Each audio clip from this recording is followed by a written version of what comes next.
Assalamualaikum warahmatullahi wabarakatuh. Saya Nindi Maya Putri dengan NIM 5041803. Video ini untuk memenuhi tugas mata kuliah manajemen keuangan. Baik, kita masuk kepada bab 1, yaitu tentang laporan keuangan dan pihak yang berkepentingan. 1. Laporan keuangan. Laporan keuangan adalah salah satu hal terpenting untuk menjaga bisnis tetap berjalan dengan baik. Sebuah laporan yang tidak rapi atau tidak konstan akan memberikan beberapa masalah yang mungkin bisa membuat bisnis terkena dampak yang sangat merugikan. Laporan keuangan pada dasarnya hanya digunakan oleh beberapa pihak yang berkepentingan. Tidak semua orang dibolehkan menggunakan laporan keuangan sebuah perusahaan.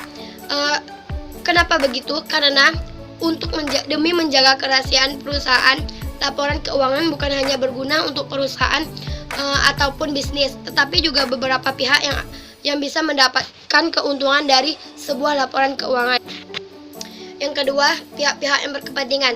Tidak semua orang bisa mendapatkan laporan keuangan dari sebuah perusahaan karena sifat laporan keuangan ini bersifat rahasia atau privasi dan berisi tentang aset perusahaan. Dan dari laporan keuangan muncul perencanaan yang menunjang keberhasilan sebuah perusahaan. Apabila laporan keuangan jatuh pada tangan yang salah, maka perusahaan akan mendapatkan masalah yang besar. Oleh karena itu, laporan keuangan tidak diberikan kepada semua pihak. Adapun pihak-pihak yang berkepentingan dalam atas laporan keuangan, yaitu yang pertama pemberi pinjaman atau kreditor, yang kedua manajemen perusahaan, yang ketiga investor, yang keempat pemerintah, yang kelima pelanggan atau konsumen tetap, yang keenam karyawan, dan yang terakhir yaitu masyarakat. Yang kedua yaitu neraca. Neraca menunjukkan posisi kekayaan sebuah perusahaan, kewajiban keuangan dan modal perusahaan pada waktu tertentu. Kebanyakan disajikan pada sisi aktiva, dan juga pada sisi pasifah. Baik, kita masuk pada kelompok 2, yaitu laporan laba rugi. Laporan laba rugi, laba.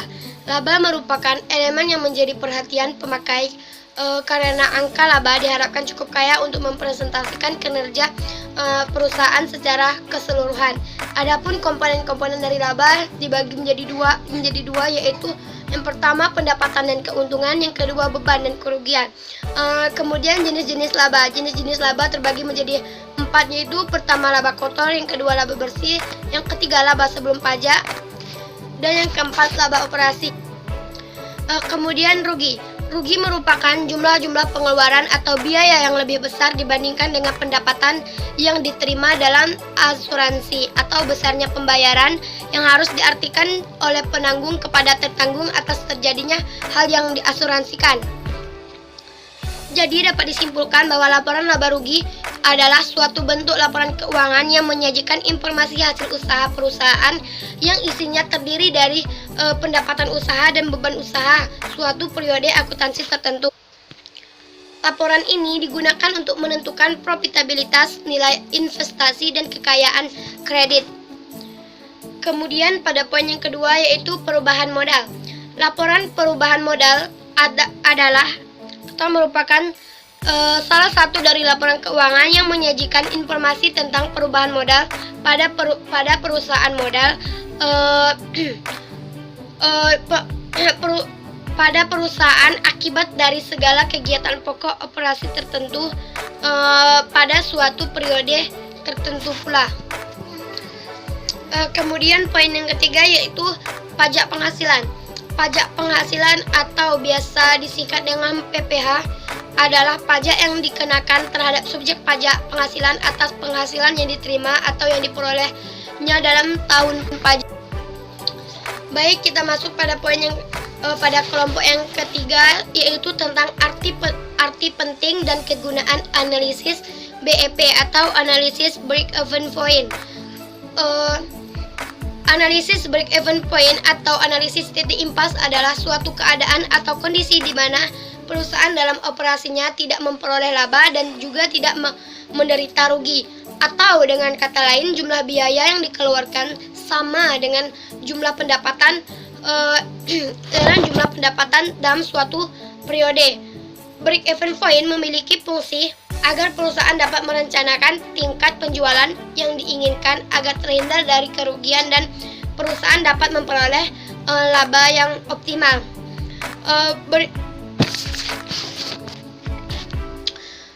Analisis ini digunakan untuk mengukur tingkat minimum penjualan yang harus dilakukan untuk menutupi biaya komponen yang diperlihatkan dalam analisis break-even point. Biasanya alat yang dipergunakan dalam mengukur ini yaitu volume produksi, volume penjualan, harga jual, biaya produksi, biaya variabel, biaya tetap, serta laba dan rugi. Kegunaan analisis break-even point tidak hanya memberikan informasi mengenai posisi perusahaan dalam keadaan impas, namun analisis ini sangat membantu manajemen dalam perencanaan dan pengambilan keputusan. Adapun manfaat dan kegunaan analisis break-even point atau analisis titik impas yaitu yang pertama, membantu informasi maupun pedoman kepada manajemen.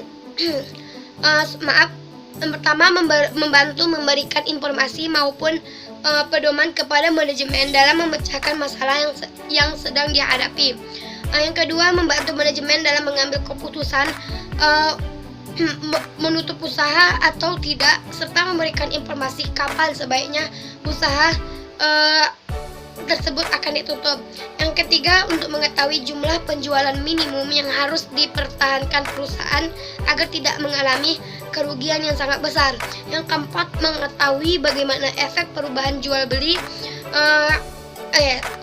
mengetahui bagaimana efek perubahan harga jual, biaya dan volume penjualan. Dan yang terakhir, mengetahui seberapa jauh berkurangnya penjualan dari perusahaan tidak mengalami kerugian. Baik, poin yang kedua yaitu hubungan biaya, volume, dan laba. Analisis biaya, volume, dan laba merupakan sebuah teknik atau alat yang digunakan untuk mempelajari hubungan antara volume, biaya total dan pendapatan total serta laba. Analisis ini berguna bagi perencanaan laba dalam tahun anggaran tertentu. Analisis hubungan BPL atau biaya volume laba tidak hanya bermanfaat untuk organisasi yang berorientasi pada laba, tetapi juga dapat digunakan untuk organisasi yang tidak berorientasi pada laba. Organisasi tersebut perlu memahami bagaimana biaya dapat dipengaruhi oleh perubahan volume kegiatan untuk membantu organisasi dalam mengendalikan biaya.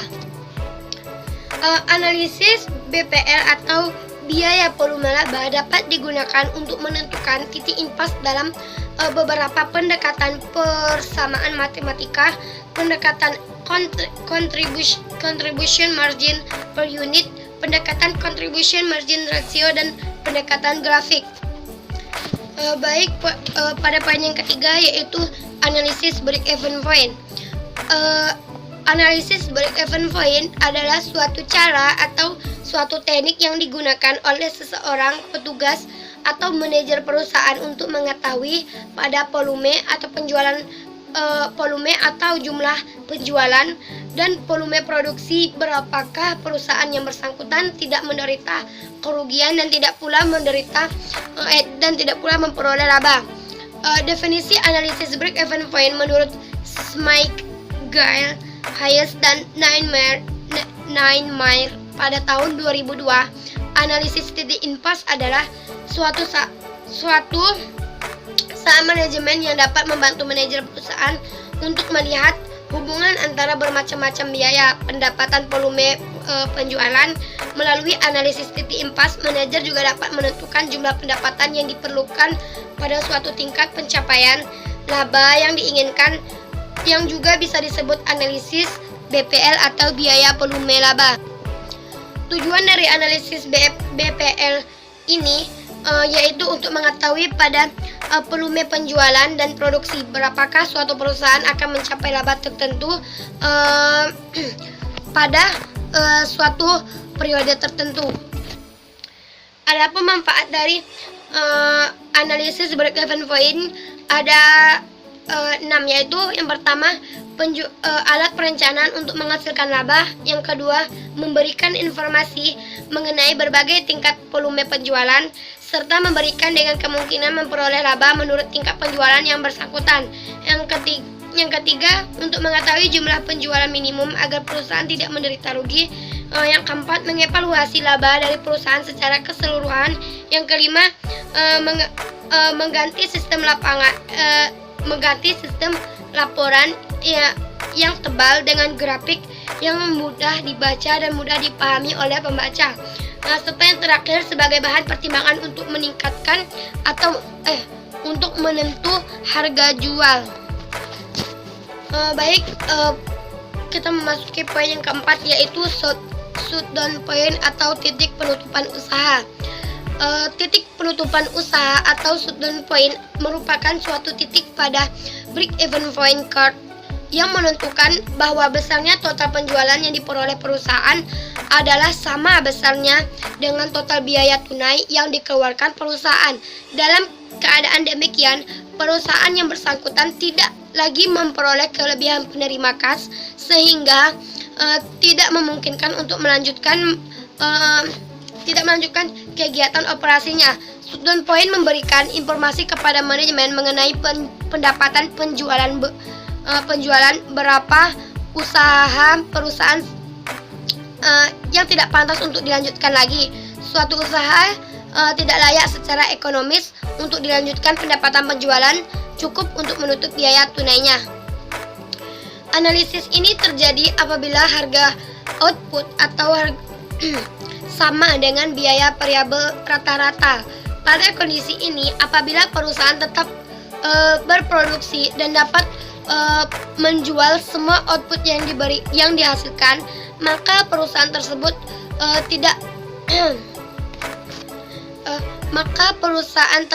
lebih baik menutup usahanya. Karena apabila ia menutup usahanya, maka ia rugi sebesar biaya tetapnya dengan biaya variabel, yaitu selisih biaya variabel rata-rata dengan harga output. Baik, kita memasuki penjelasan materi untuk kelompok 4, yaitu tentang pengertian dan kegunaan analisis rasio keuangan. Analisis rasio keuangan adalah teknik dalam bidang manajemen keuangan yang dimanfaatkan sebagai alat ukur kondisi keuangan suatu perusahaan dalam periode tertentu atau hasil-hasil usaha dari suatu perusahaan pada periode tertentu dengan jalan membandingkan dua buah variabel yang diambil dari laporan keuangan perusahaan, baik dari daftar neraca maupun dari daftar laba rugi.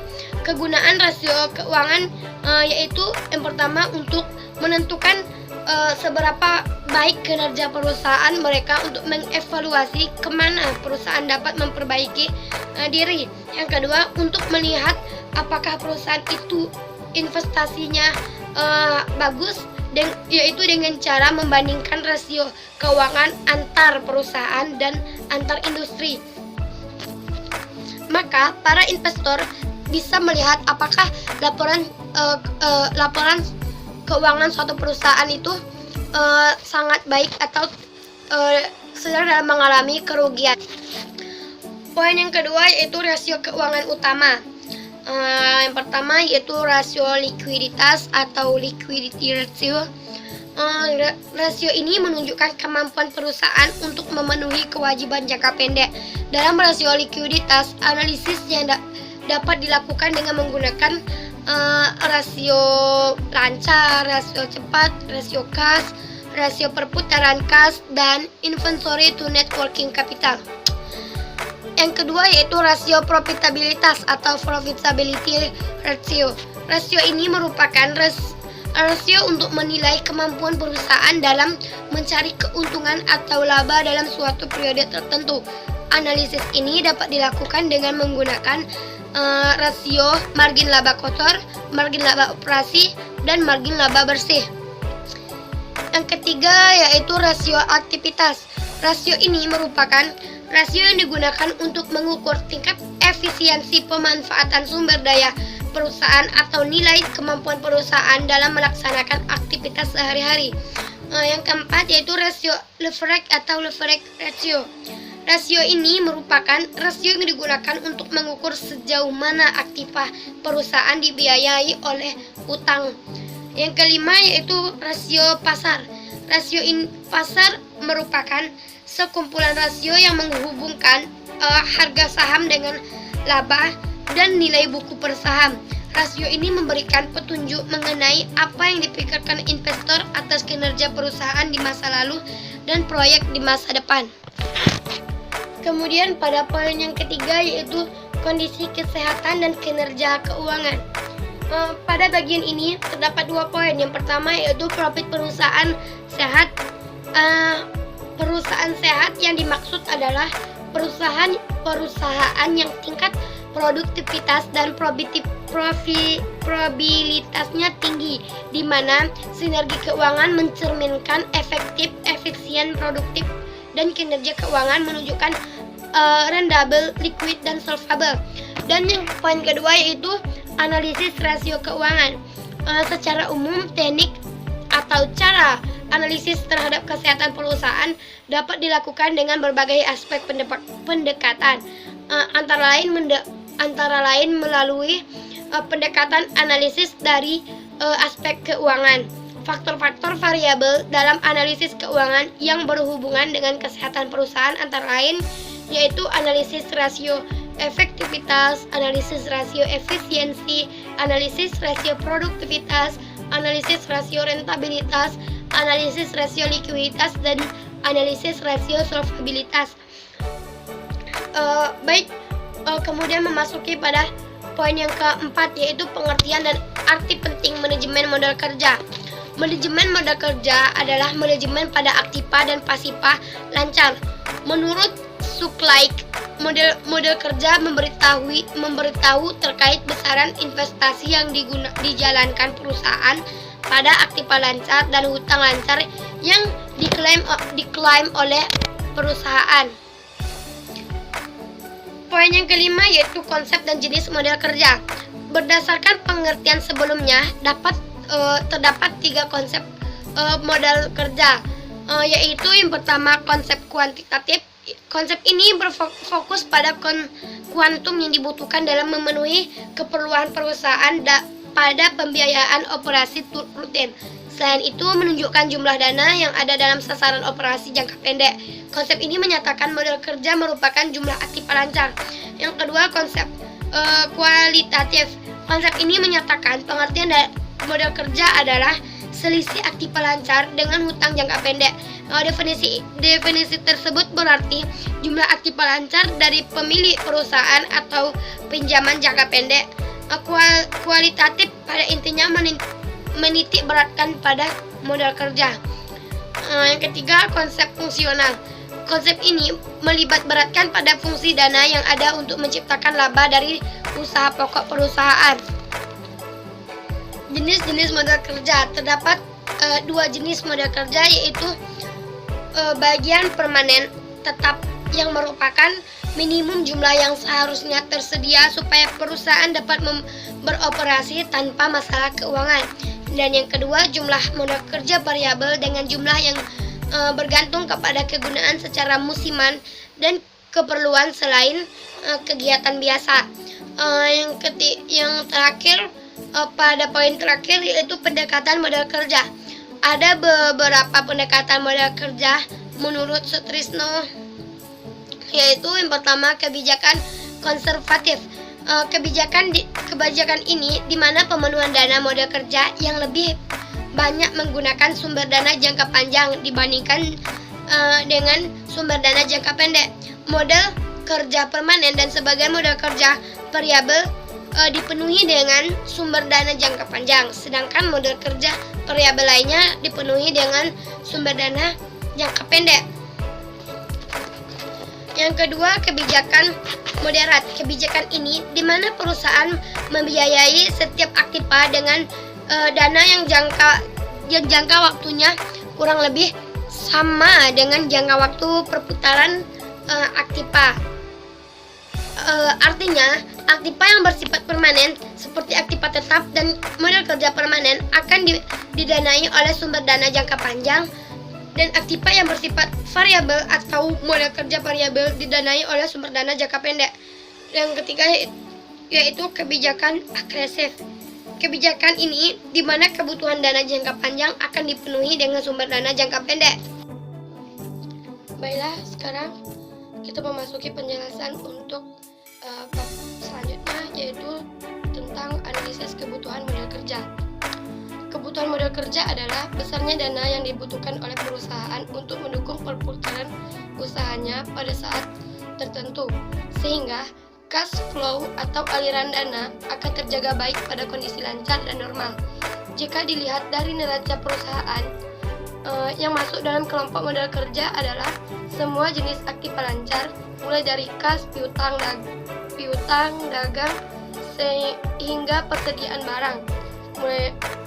Sekali lagi, yang merupakan elemen modal kerja meliputi kas, piutang, surat berharga, dan persediaan barang dagangan. Yang kedua yaitu analisis pembiayaan modal kerja. Pembiayaan modal kerja adalah fasilitas pembiayaan yang diberikan kepada perorangan, badan usaha maupun badan hukum untuk kebutuhan modal kerja. Membiayai kebutuhan nasabah dalam hal kebutuhan modal kerja, baik untuk modal kerja pembiayaan jangka berulang, tetap langsung dan tetap angsuran. Manfaat dari pembiayaan modal kerja yaitu ada dua, yaitu yang pertama, digunakan antara lain untuk pembelian inventory baik berupa bahan baku maupun bahan dagangan. Yang kedua yaitu kebutuhan modal kerja operasional serta untuk aktivitas produksi lainnya. Unsur-unsur modal kerja terdiri atas komponen-komponen alat likuid, piutang dagang, dan persediaan, yaitu yang pertama pembiayaan likuiditas, yang kedua pembiayaan piutang, yang ketiga pembiayaan persediaan, dan yang terakhir pembiayaan modal kerja untuk perdagangan.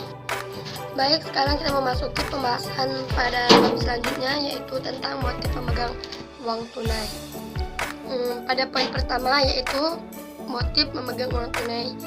Motif seseorang memegang uang oleh ilmuwan bernama Keynes dalam teori permintaan uang yang populer dengan teori liquidity of preference atau liquidity preferensi.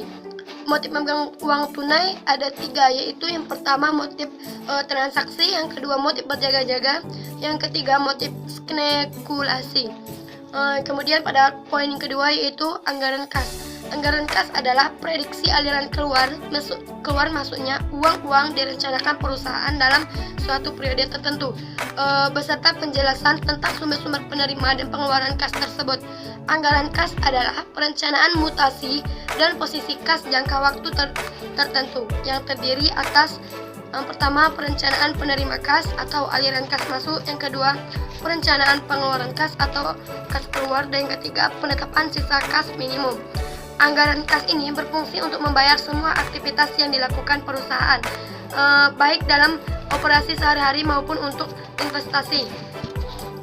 Tujuan dibuatnya anggaran kas adalah untuk memberikan informasi yang relevan tentang tafsiran penerimaan dan pengeluaran kas perusahaan pada suatu periode tertentu di masa mendatang. Ada dua pendekatan pokok yang dapat dipakai dalam penyusunan anggaran kas, yaitu metode penerima dan pengeluaran kas, metode aliran, serta menurut laporan perhitungan laba rugi. Dalam penyusunan laporan kas, tentunya harus memperhatikan spesifik cash balance. Spesifik cash balance ini merupakan jumlah cash minimal yang harus dipertahankan oleh perusahaan agar dapat memenuhi kewajiban finansialnya pada setiap saat diperlukan. Tujuan penyusunan kas ada 5, yaitu yang pertama menunjukkan posisi kas pada akhir periode sehingga dapat diketahui apakah posisi kas tersebut surplus atau defisit. Yang kedua, menunjukkan kebutuhan untuk mencari pinjaman jika terjadi defisit kas atau jumlah kas pada akhir periode. Yang ketiga, mengkoordinasikan jumlah kas, dan keempat, menetapkan dasar kreditan yang efektif jika perusahaan akan memberikan fasilitas kredit bagi konsumen. Dan yang terakhir yaitu pengendalian posisi. Baik, kita memasuki pembahasan pada bab selanjutnya, yaitu tentang manajemen kas yang efisien. Poin pertama yaitu manajemen kas yang efisien. Manajemen kas adalah sistem pengelolaan kas perusahaan agar tersedia kas yang memadai, tidak terlalu banyak tetapi tidak terlalu sedikit, yang bisa mengganggu likuiditas perusahaan. Manajemen kas atau pengelolaan kas merupakan salah satu fungsi manajemen dalam merencanakan dan mengendalikan kas. Pengendalian terhadap kas ada dua, yaitu yang pertama pengendalian untuk penerima kas dan yang kedua pengendalian untuk penerima pengeluaran kas. Persediaan kas minimal. Perusahaan harus memiliki persediaan kas minimal yang harus ada setiap saat atau sering disebut sebagai persediaan besi. Faktor-faktor yang mempengaruhi besarnya persediaan kas yang ada tiga. Yang pertama yaitu perimbangan antara aliran kas masuk dan kas keluar. Yang kedua banyak terhadap aliran kas yang diperkirakan. Dan yang ketiga adanya hubungan baik dengan bank. Pada poin kedua yaitu saldo kas optimal, atau biasa disebut dengan Baumol dan Miller of ORR. Yang pertama yaitu modal persediaan. William Baumol pada tahun 1952 mengidentifikasikan bahwa kebutuhan kas dalam perusahaan mirip dengan pemakaian persediaan. Yang kedua model Miller dan OR. Dalam buku Sutrisno pada model Baumol pada asumsi yang sulit untuk dipenuhi, yaitu pemakaian kas setiap waktunya yang sama. Asumsi Miller ada dua. Asumsi Miller dan OR ada 5, yaitu yang pertama aliran kas harian random dan sulit diramalkan. Yang kedua transfer dari yang ke sekuritas cepat. Yang ketiga tren musiman dan siklus tidak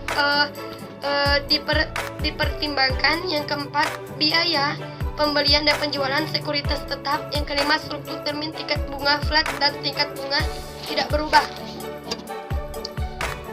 Poin ketiga yaitu penjualan secara kredit dalam meningkatkan omset. Yang pertama itu penjualan kredit adalah penjualan yang dilakukan secara non tunai atau penjualan yang pembayarannya tidak diterima sekaligus, di mana laba yang diharapkan lebih besar daripada penjualan tunai. Faktor-faktor penjualan kredit yaitu yang pertama standar kredit, yang kedua syarat pembayaran, yang ketiga plafon kredit, yang keempat volume penjualan kredit, yang kelima kebiasaan pembayaran pelanggan, dan yang terakhir yaitu kebijakan pengumpulan piutang. Yang kedua itu omset. Omset adalah total pendapatan yang dihasilkan dari seluruh penjualan produk dan jasa dalam kurun waktu tertentu. Total pendapatan tersebut belum dikurangi HPP atau harga pokok penjualan dan biaya-biaya seperti listrik, air, gaji, perlengkapan dan sebagainya. Bisa dikatakan omset adalah laba kotor yang dihasilkan dari usaha. Dalam meningkatkan omset ada terdiri atas beberapa langkah. Yang pertama yaitu memperkuat brand. Yang kedua menerapkan SOE. Yang ketiga strategi building. Yang keempat penawaran spesial kepada pelanggan yang sudah ada.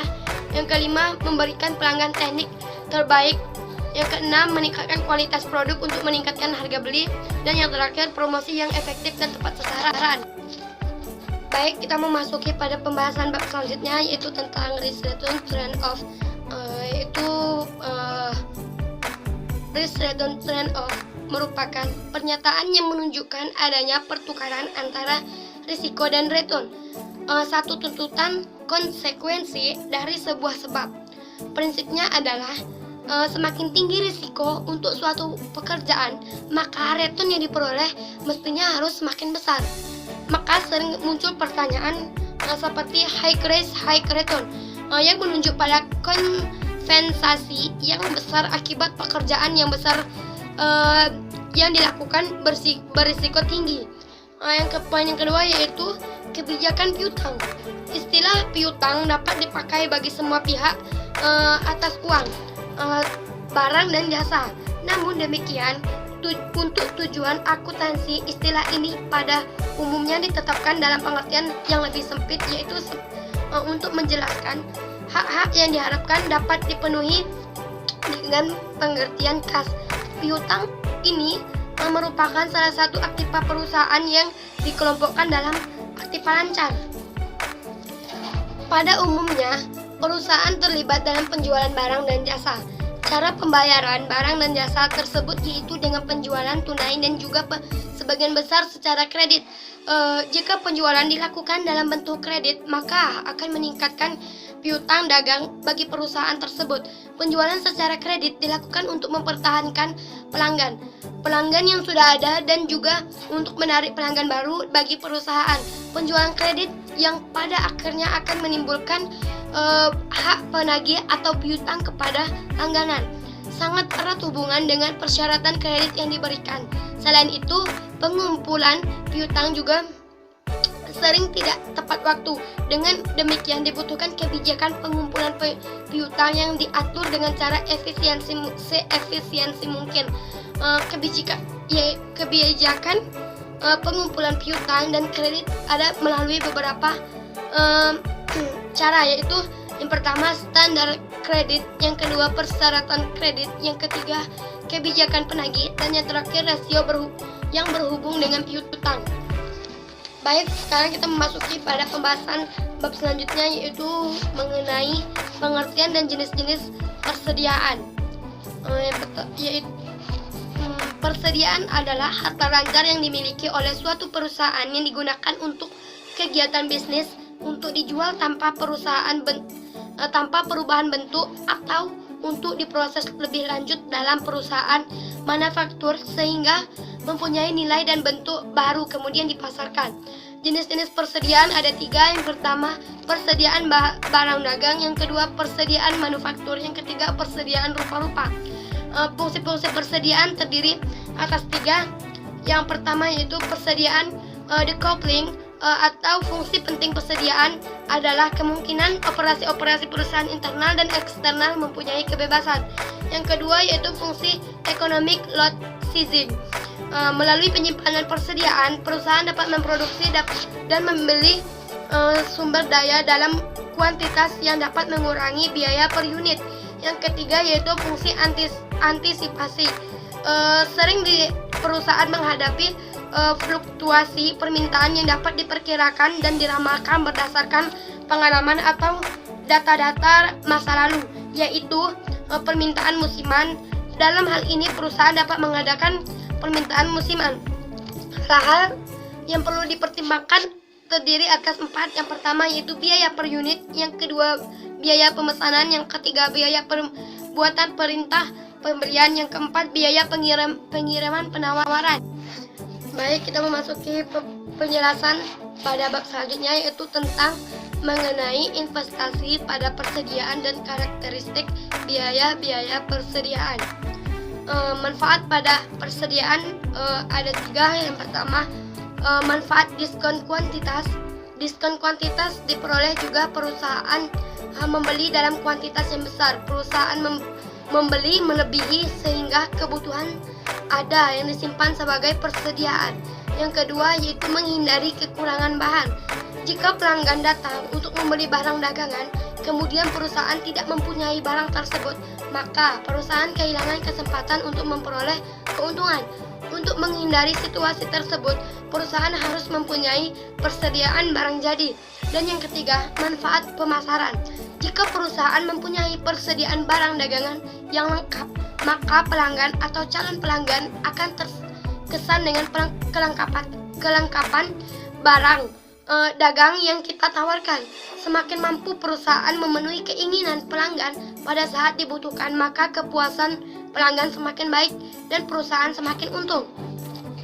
Umumnya total biaya dalam persediaan terdiri atas 3. Yang pertama yaitu biaya simpan, di mana biaya simpan ini adalah biaya yang berubah-ubah sesuai dengan besarnya persediaan rata-rata. Biaya ini terdiri atas 4, yaitu yang pertama biaya sewa ruang gedung, yang kedua biaya pemeliharaan material untuk kemungkinan rusak, yang ketiga biaya asuransi, yang keempat biaya modal. Poin kedua yaitu biaya pemesanan.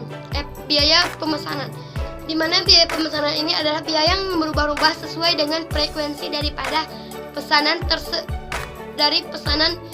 tersebut. Biaya ini terdiri dari biaya selama proses persiapan atau biaya administrasi, biaya penerimaan pesanan, biaya penerimaan barang yang dipesan atau biaya angkut barang, dan yang terakhir biaya processing pembayaran. Poin yang ketiga yaitu recorder point atau saat waktu titik pemesan kembali. ROP adalah saat atau waktu tertentu perusahaan harus melakukan pemesanan bahan baku kembali sehingga datanya pesanan tersebut tepat dengan habisnya bahan baku yang dibeli. Pada poin yang selanjutnya yaitu mengenai model persediaan optimal. Persediaan optimal terdiri dari 4. Yang pertama, persediaan bahan baku, yang kedua, persediaan setengah jadi, yang ketiga, persediaan barang jadi, dan yang keempat, persediaan komponen. Selanjutnya, pada poin selanjutnya yaitu reorder point. Reorder point atau ROP adalah saat atau waktu tertentu perusahaan melakukan pemesanan bahan baku kembali sehingga datangnya pesanan tersebut tepat dengan habisnya bahan baku yang dibeli. Ketetapan waktu harus diperhitungkan dengan cermat sebab apabila pemesanan kembali mundur dari waktu tersebut maka akan menambah pembelian bahan baku atau stock out, dan apabila terlalu awal dilakukan biaya ekstra carrying cost atau ECC, biaya penyimpanan yang lebih baik. Sekarang kita memasuki pembahasan pada bab terakhir yaitu mengenai sumber dan tipe pendanaan jangka pendek. Berikut jenis pendanaan jangka pendek yaitu yang pertama kredit perdagangan, yang kedua beban yang masih harus dibayar atau gaji dan pajak, yang ketiga kredit pasar uang, yang keempat pinjaman jangka pendek, yang kelima surat hutang, yang keenam anjak piutang, dan yang terakhir pinjaman jangka pendek tanpa jaminan. Dana jangka pendek bisa dikelompokkan menjadi 2 tipe. Yang pertama pendanaan spontan dan yang kedua pendanaan tidak spontan. Sekarang memasuki pada poin yang kedua yaitu mengenai suku bunga efektif. Suku bunga efektif adalah bunga yang perhitungannya didasarkan atas nilai sisa pinjaman pada saat dilakukan perhitungan. Pokok pinjaman yang dijadikan dasar akan terus berubah setelah dilakukan perhitungan angsuran. Nilai rupiah bunga efektif akan berubah sesuai dengan nilai sisa pokok angsuran. Cara perhitungan suku bunga efektif biasanya dilakukan untuk pinjaman jangka panjang. Cara menghitungnya yaitu angsuran pokok per bulan sama dengan pokok pinjaman atau jangka waktu pembayaran angsurasi bunga per bulan sama dengan saldo pinjaman per bulan bulan terakhir dikali dengan suku bunga per tahun.